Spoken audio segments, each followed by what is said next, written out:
Oke guys, kali ini kita akan mengomentari berita yang akan ngebahas tentang korban yang meninggal gara-gara tertimbun longsoran sampah. Nah, untuk mengetahui konteksnya, mari kita bersama simak beritanya. Kita mulai videonya. 5 korban pemirsa dilaporkan masih Ya, hilang ada 5 dalam orang tuh ya. peristiwa longsor gunung sampah di TPST Bantar Gebang, Kota Bekasi, Jawa Barat. Kepala SAR DKI Jakarta menurunkan 300 personil untuk mencari korban. Berikut Banyak pernyataan ratusan orang tuh selengkapnya. ya dilibatkan. Korban yang masih dalam pencarian 5 orang, 5 orang, 2 dari supir, 3 pengunjung. Jadi informasinya kan ada 8 truk ya pada saat kejadian di lokasi itu. Dan tadi malam sudah didata dari 8 itu ternyata masih ada 2 lagi yang belum ada kabarnya. Jumlah personil di lapangan Bu terkini ada berapa? Ada 340 orang dari Basarnas dan juga instansi lain, ada BPBD, TNI, Polri, ada kepolisian masyarakat, Damkar juga, semuanya lengkap. Pemirsa, proses pencarian korban longsor terus dilakukan tim gabungan dari berbagai unsur. Data terakhir sebanyak 5 korban masih dalam pencarian. Lalu bagaimana proses pencarian hingga siang ini? Apakah sudah ada membuahkan hasil? Kita tanyakan kepada rekan Yulinda Tridewi yang berada di TPST Bantar Gebang. Yulinda, bagaimana situasi terkini di sana? Ya, betul sekali Shaina. Saat ini situasi terkini di tempat pembuangan sampah terakhir Bantar Gebang sendiri memang tadi pukul 12.00 waktu Indonesia Barat tim gabungan sudah kembali menemukan satu korban meninggal dunia, di mana memang satu korban ini diidentifikasi seorang laki-laki, namun kami juga belum mendapatkan informasi terkait hasil otopsi siapakah identitas dari korban tersebut, karena korban ini dilarikan ke RS Polri Kramat Jati untuk dilakukan otopsi. Kemudian untuk saat ini memang eskavator sedang dilakukannya istirahat, begitu nanti akan dimulai kembali secepatnya karena memang pergantian shift. Menurut informasi yang kami dapatkan tadi per jam 12 ini eskavator akan melakukan pergantian shift, sehingga nantinya setelah istirahat hari ini akan melakukan pencarian kembali. Tentunya saya tidak sendiri, saya sudah bersama dengan salah satu keluarga korban, bersama dengan Ibu Fatimah. Selamat siang Bu Fatimah. Siang. Bu Fatimah, boleh dijelaskan siapa yang Ibu tunggu hari ini untuk mendapatkan kabar? Anak Rizky Supriyadi. Kasihan tuh. Ibu tadi kan sudah diketemukan satu, dan tadi informasinya itu apakah anak Ibu atau Bukan. Iya. Ada yang bilang perempuan, ada yang bilang laki-laki, simpang siur. Iya. saat mengetahui informasi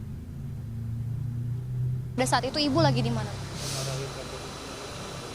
Waktu pertama dapat kabar, saya berada di Bogor. Sedangkan korban kan ada di Priuk, Semper Barat. Nah, saya dapat kabar, saya langsung meluncur. Sampai ke sini saya jam 1:30. Iya, saya berharap Kasihan tuh. Riki cepat diketemukan. Dalam bentuk apapun saya ikhlas.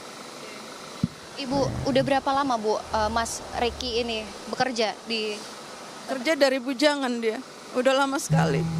Udah lama. Dia orang pendiam, baik. Sayang sama keluarga. keluarga yang ditinggalkan ada berapa Bu? Anak 5.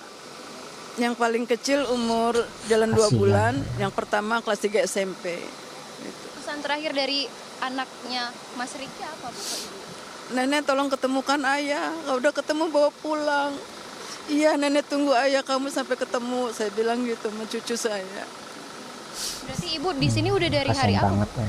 Semalam 1:30 saya sampai. Enggak tidur. Saya nggak haus, saya nggak lapar. Saya pengen ketemu anak saya, Rizky. Dalam bentuk apapun saya ikhlas. Saya akan Orang kubur tuanya dengan layaknya. kasihan banget ya. Terakhir Ibu kontak dengan Mas Riki ada Bu kapan? 2 minggu sebelum puasa, dia ngechat saya. Dia kasih nomor. Ma, ini nomor Riki. Iya, Mama Sep ya. Saya bilang, udah itu aja. Terus ketemu tatap muka 3 bulan yang lalu. Iya, udah dari itu belum pernah ketemu lagi. Merantau. Tahu dapat kabar seperti ini.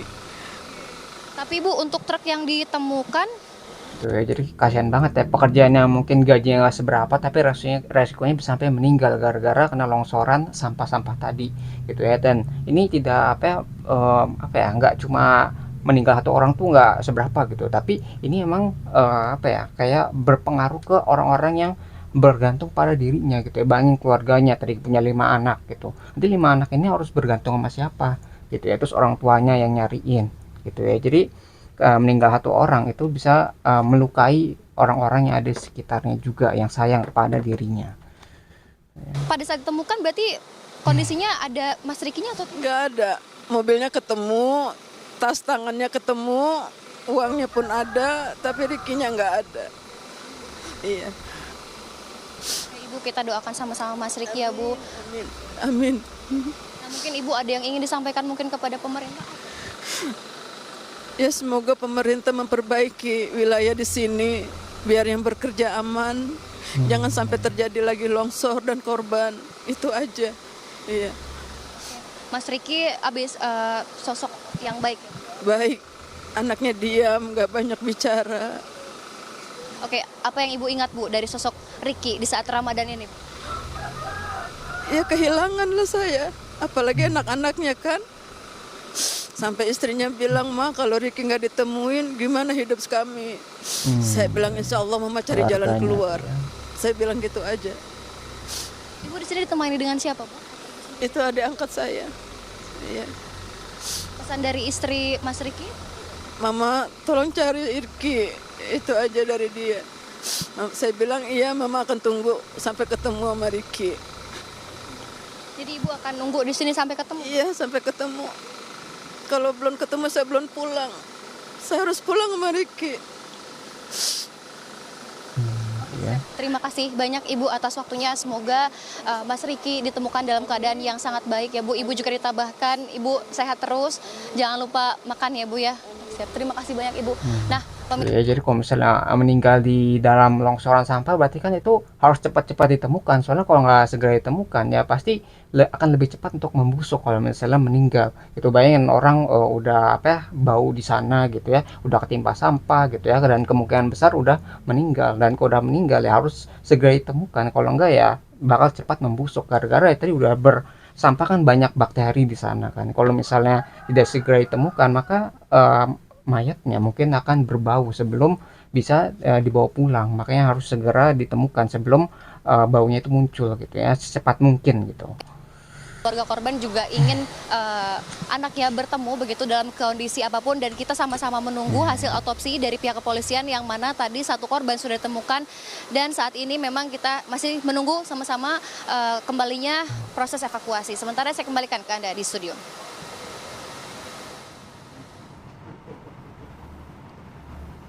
Baik, terima kasih Yunida Tridewi atas laporan Anda langsung dari lokasi. Selamat kembali bertugas. Doa terbaik untuk Riki dan juga keluarga termasuk Bu Fatimah ya, semoga segera ditemukan. Dan pemirsa, Pemprov Jakarta langsung melakukan operasi tanggap darurat pasca longsornya gunungan sampah di TPST Bantar Gebang.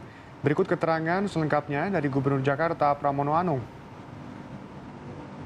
Hidup DKI Jakarta langsung mengaktifkan operasi tanggap darurat mulai kemarin untuk memastikan keselamatan petugas, melakukan penanganan korban, serta menstabilkan area agar layanan pengelolaan sampah dapat segera dipulihkan.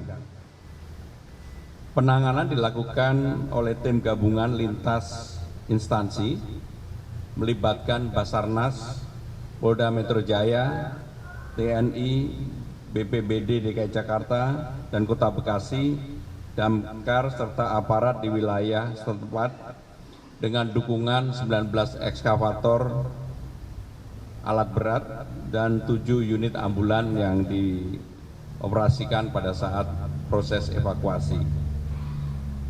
Pemerintah Provinsi DKI Jakarta memastikan korban yang meninggal dari PJLP Dinas Lingkungan Hidup akan mendapatkan santunan BPJS Ketenagakerjaan. Sementara biaya pengobatan bagi yang luka-luka sepenuhnya ditanggung oleh pemerintah DKI Jakarta. Sebagai langkah mitigasi, layanan di zona 4A ditutup sementara.